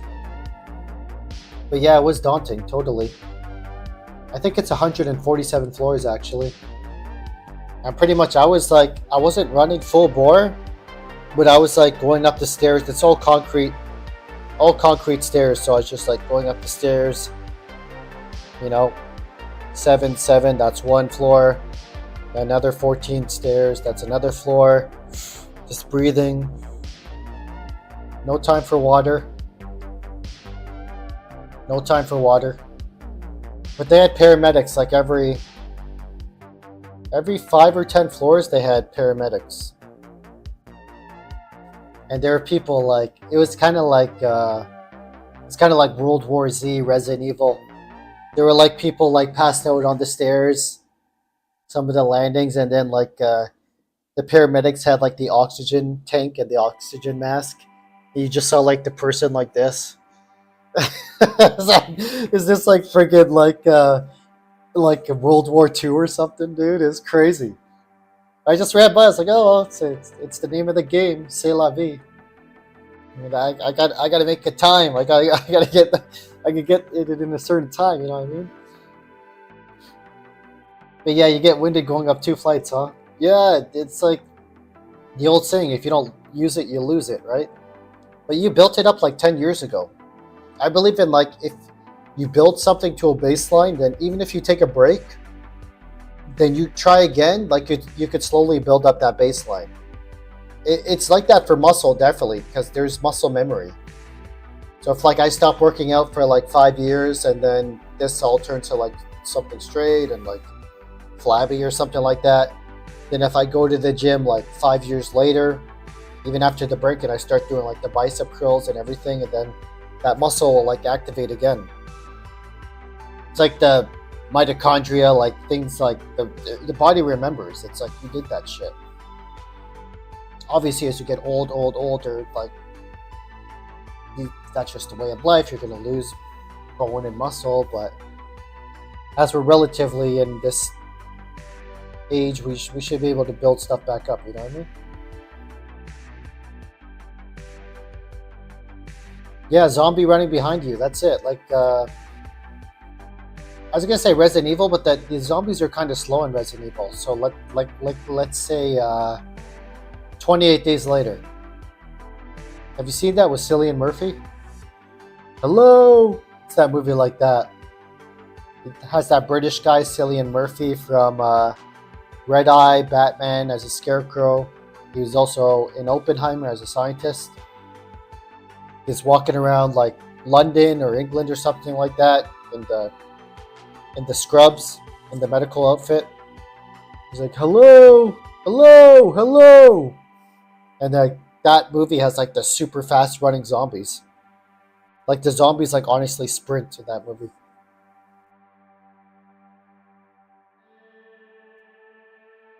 Remember when they got a flat in the tunnel? Oh yeah, didn't they have to like change the tire or something like that? Wasn't that with like the older British guy and his daughter? It's like, come on, Mike, come on. He's like fucking changing that shit. That movie is like anxiety ridden. That and Dawn of the Dead.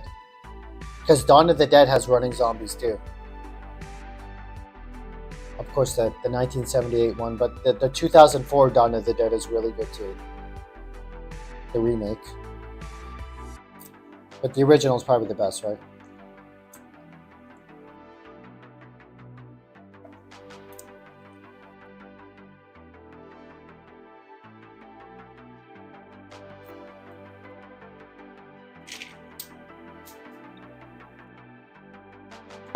Popcorn done.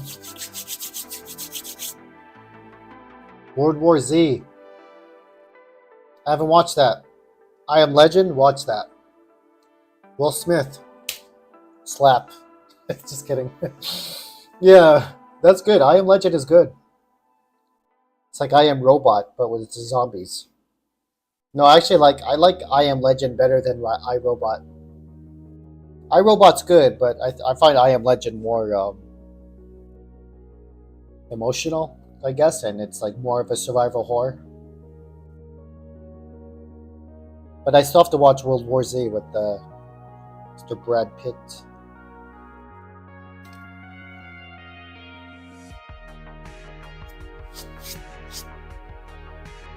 But I Am Legend's really good. Will Smith has that dog. And he's like super focused. You know, he has this routine. I think he's like listening to music sometimes, and he's trying to mix that remedy in the laboratory he has. I forget. It's been a while since I watched it, but I just remember it being pretty damn good. You should join for the Friday the 13th stream tomorrow, Ty. 8 p.m. EST. I don't know if you're a Friday the 13th fan, but we're going to be watching the final chapter tomorrow, which is I don't know if I can load the picture. Probably can, since we're done talking about the struggle of the scale. I could load Jason final chapter. Yeah, there it is. Big. This movie, Ty. Tomorrow, 8 p.m. this movie. I'm gonna stream it. Well, I can't stream it on YouTube, obviously. That's a copyright claim, but I'm gonna have a timer. in the bottom corner of the screen, and then when the timer starts is when the movie starts, and then everybody is syncing their timer with my timer, and we're talking and chatting and everything like that. That's the concept, anyways. So there's going to be a new 28 Days Later with Cillian. Wow, I love Cillian. He's a great, he's a great actor, Cillian Murphy. I really liked him in Oppenheimer, and as the Scarecrow in the Christopher Nolan Batman trilogy, and in Red Eye. If you haven't seen Red Eye with Rachel McAdams and Cillian Murphy, I don't think the movie's that long. Kind of ironic because it's after Red Eye. It's named after catching a red eye flight, but it's really intense. Red Eye. It's a good movie. Cillian Murphy. 28 years later, cool. Sweet, I'll have to check it out. 28 years later. 2025. Cillian Murphy. Wow. It's good he's not above making, like some actors become like above, like, oh, like now I'm doing Oppenheimer and special movies, so you want me to do a zombie movie again? That's kind of below my pay grade or below my legacy. But no, Cillian seems like a pretty chill dude. So it's good he's going to do it. Yeah, Sunshine. It's a pretty, it's not a scary movie. It's just kind of sad. It's sad how it like ends with, no spoilers. We won't spoil it, but it's just sad how how everything happens in that movie. In Sunshine. That's a sick track though, like a score and theme.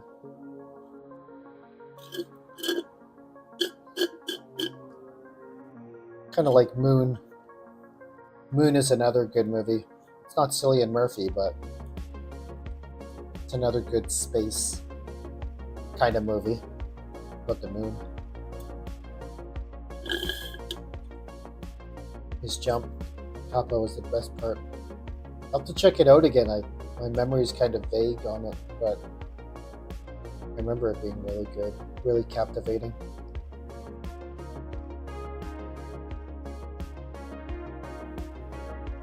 Yeah, awesome.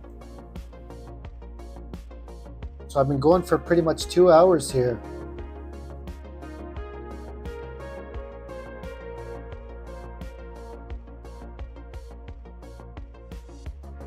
And I think that'll be it for the stream tonight. Yeah, we're at 2 hours and 156. But yeah, that's pretty much it. I think we've talked about the struggle of the scale and getting past it mentally. Yeah, catch you tomorrow, Ty. Catch you tomorrow, Friday the 13th, with Jason Voorhees. Hope to see you there. Yeah. So I think that's the end of the stream, peeps. Yeah, sorry, like I said in the chat, the chat's about having fun and chatting too, and that could be talking about horror movies or fitness or whatever. So that's why we were doing that, and it's all good with me because it's fun to chat with subscribers and people online in general, because all part of the community, So if you're ever in the live chat and the live stream and you're lurking and you want to drop a chat and chat about anything, it's all good with me. It's all cool. But back to the main concept of the stream and the video, which we covered for the most part, I would say, was the struggle of the scale. And of course, that has to do with the mental fortitude of, first seeing the different numbers on the scale, but understanding that, weighing yourself in as much as possible. I would say every day and first thing in the morning should be your goal, to weigh yourself right in the morning. Try to shoot for every day. If not every day, then other day. if not that, then at least 3 days a week. Add up all those numbers for the week, divide them by the number of days, and that is your average weight of the week.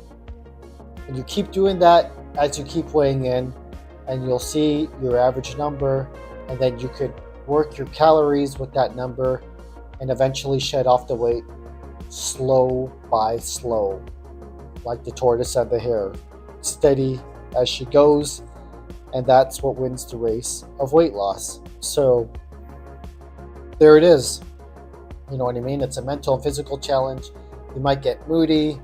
You might have responsibilities, as people were saying in the chat, which is a huge challenge as well, which I didn't really mention in my notes. But there is always something kind of in the way.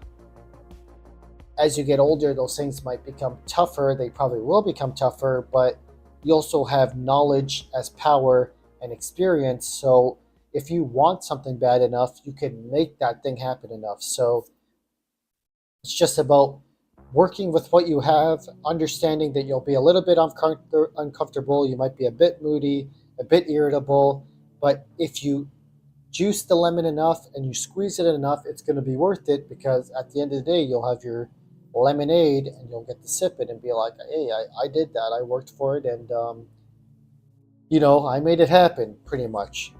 And that's how it is. So that's what I mean. As long as you're working hard at something, and even if it's to lose 5 pounds, even to lose 10 pounds, or even if it's something huge like Nikocado Avocado did. I didn't even mention that guy, but that guy is he's something else. Everybody on YouTube's already talking about him, so it's just ad nauseum at this point. But he kind of pulled off his 2-step ahead kind of ordeal. But what he did was amazing at a base level, because the guy probably lost 200 pounds, I think, which is crazy. But that's motivation right there. And he did that while uploading lots of content to YouTube, managing that while keeping his identity secret or whatever. Like, there were lots of challenges for him as well, I bet. But he was able to lose 200 pounds, and now he's lean and skinny again. So good for him. That's amazing. So I think everybody has the ability to lose it, like we were talking about, but not everyone can look like somebody they want to. Whether it's like the Ultimate Warrior we were talking about, Brad Pitt, Salma Hayek, Jennifer Lopez, whoever, right? It's like you could look at that person for motivation, but just know that you might not look like them at the end of your, goal weight and working out and hard work that you're putting in. You're going to look like you, and that is completely fine, because you are yourself and you are you, and you love yourself and you treat yourself with respect, right? So love who you are and work for who you are and achieve it and be happy, That's how it is. Again, the dieting we covered quickly, so they say abs are made in the kitchen. That kind of rings true, you know what I mean? Some people can do the crazy amount of cardio and stay skinny as a rail and eat gummy worms all day, but c'est la vie, that's life. There's an anomaly, and I can't say that word right now, but there are unique people, anomalies in everything. It's been too long. We're over 2 hours. But there are unique perspectives and people in every situation, but that doesn't mean it fits everybody, you know what I mean? So generally, we want to eat pretty balanced, pretty healthy. Enjoy your treats, your cheat meals here and there, but you have to program them in along with your journey. And if the cheat meals and the treats are interfering with your overall journey, then that's where you need to have perspective to look at those two things, or look at those two things and more, and say, I might need to shift the cheat meal to over here, the treats to a little bit over here, like lessened, and I need to put a bit more hard work in. We'll see how that deals with my happiness, my mental health, my confidence, the people around me. There's a lot of factors that people factor in, so this is a multitude thing again, and at the end of the day, you're the one manning the ship, you're the one with the controller in your hand, and you know what to do and what makes your life good, pretty much. And that this isn't just from a sense of hedonism, like anyone could eat burgers and drink McDonald's milkshakes and eat gummy worms and they could be happy, but that doesn't mean that you're doing a good thing at the end of the day, because that could do damage to your body, and one day you could wake up and be like, oh, I look like fat bastard from Austin Powers, pretty much. You know what I mean? Ty, I didn't look it up yet. I still have to. I remember you told me about The Guyver with Mark Hamill, and we looked at the IMDb that day. But I didn't look up the Mark Hamill death. I gotta watch that movie. I gotta put it on my watch list. I want to see the whole movie because you recommended it. But it sounds funny, and I do like Mark Hamill. He's also great at voicing the Joker in the Arkham series, if you didn't know that. Mark Hamill voices the Joker in the Arkham series. And the Joker is in reference also to Nikocado Avocado, who's 2 steps ahead. That crazy guy.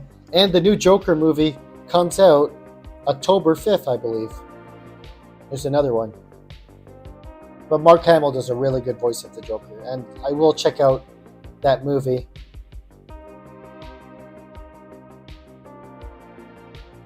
Dude, YouTube it tonight? Okay, I'll check it out.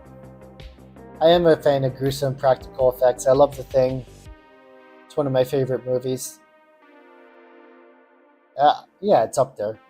At least one of my favorite horror movies, and horror's like my favorite genre, so. But The Thing has lots of good practical effects, so. Mark Hamill, death scene, Guyver, got it. I kind of want to watch the whole movie, but if you say I could just look up the scene and it's just a cool thing, no, that's cool. I'll check it out, and we'll talk about it tomorrow during Friday the 13th, if you join, Ty. For Jason, the final chapter, even though the final chapter is part 4, and I have part 10 right behind me, so it's the final chapter in quotations. It's back when they didn't know how to friggin' title movies, especially the Friday the 13th. More hype just to get more ticket sales, maybe. That was probably the strat. So anyways, yeah. Yeah, exactly, the final chapter until he returns. There's that one opening scene in the Jason movie where he's like walking in the title screen and the scope is following him. And then he does like the slash. It's like mocking 007. It's like it kind of jumped the shark at that point, but I don't know, if you're a horror movie fan and you know it's kind of fantasy, then it's okay. Like, and ultimately the movies are fun, but they're still scary too, because like, especially in a camp, you're in a camp like deserted, like, you know, this is before cell phones and they could knock the power down, and there's a giant tall like serial killer on the loose. These are like things that could come true, so that's why the Jason movies are kind of scary. You know, Jason's kind of like a freak in himself, but the stories are like kind of like, you know, similar to real life horror events in a sense. But that's it. Where did we leave off? Yeah, the diet, you know. You got to try to be strict as possible with the diet. Get your micronutrients in. You know, I made that Kraft dinner with arugula and TVP and nutritional yeast and the vegan sausage. So, you know, I had the micronutrients pop up in the YouTube video. I edited that in. So that just shows you could have your mac and cheese and your cake and eat it too in that case, because that mac and cheese tasted badass, but it also had micronutrients in it too. Peace out, Ty. Hope to see you on Friday the 13th. Jason Voorhees. Let's join him to slash some camp counselors. But that's it. Yeah, calories in, calories out. But while you're doing that, try to get your micronutrients in, get your volume food in. So that way it kind of defers the regulation of like you're stressing out, you're getting irritable and moody because it's like, I want a cheeseburger, but you fill your stomach with like a whole vat of popcorn, and your stomach is like, oh yeah, I'm full. It's sending signal to the brain. The brain's like, okay, the stomach's full. It had some like dill pickle popcorn seasoning that imitated Lay's dill pickle potato chips. So we're in the same kind of realm and universe, and we're kind of crossing between the realms and universes, and you're using your Jedi mind to complete those repetitions, and you're doing it over and over and over and over and over again. And then that's how you complete the puzzle of weight loss and staying fit without a gym membership. Sorry I did that, so I'm getting a bit loopy. We're about 2 hours and 10 minutes into the stream. I'm talking about Jason Voorhees, zombies, and everything else. So it's been a good one. And that's it pretty much. Get your exercise in. I went for a 2-hour walk today. I'm probably going to go for another walk before we start the movie watch along tomorrow. Hopefully I can. It's looking like a nice day tomorrow as well, similar to today, like 22, 23 degrees Celsius, about 72, 73 degrees Fahrenheit. A little bit of sun there, so, you know, I like to get out in nature as much as possible as we're bleeding into the fall season. And that's my choice of exercise. I know over the weekend I might do some exercise bands, some more push-ups, some more body weight exercises, maybe some air squats, jumping jacks, in order to keep the definition and the muscles going, stuff like that. And that's how it is, and that's how we're going to keep on continuing in this staying fit without a gym membership challenge. Today is number Diaz, number 10 basically, and the goal is to do 30 days or like the whole month of September basically, and we're going to analyze and do a wrap up from there and see how everything goes. Maybe I'll wait even longer to go back to the gym because I'm enjoying this routine and being less bound to a certain building or buildings. I'm able to control myself without the gym, and also saving like $300+ a year. That's like it's almost a third price of the PS5 Pro. Let's put it at that. Mother effers charging so much for a freaking video game console. So, but I mean, it's a lot of money. $300 could go a long way. You know what I mean? So saving money too. But I have a feeling at the end of the day, I think I will go back to the gym.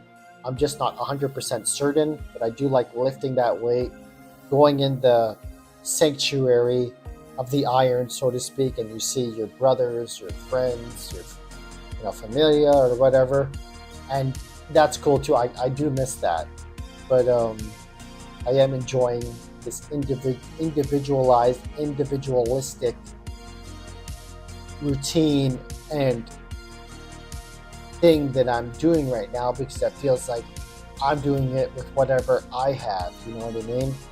And what's surrounding me, rather than relying on a building and some weights and things of that nature. You know what I mean? It ties back to kind of self-sufficiency, and that's something that I really enjoy as well.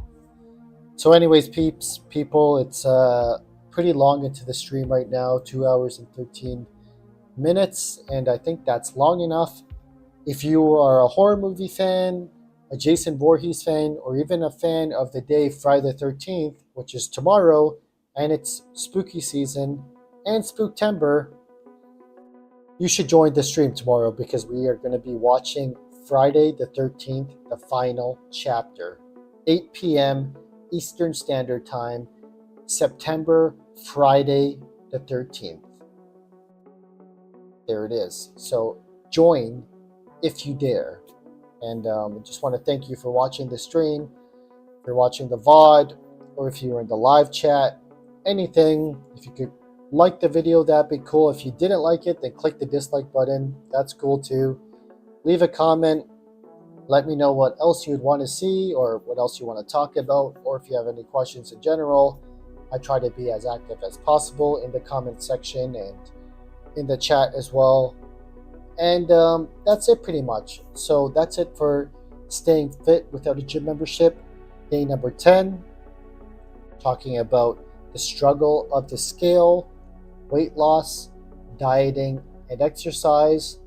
And I will see you guys next time. I hope you have a good Thursday night and a good Friday the 13th tomorrow.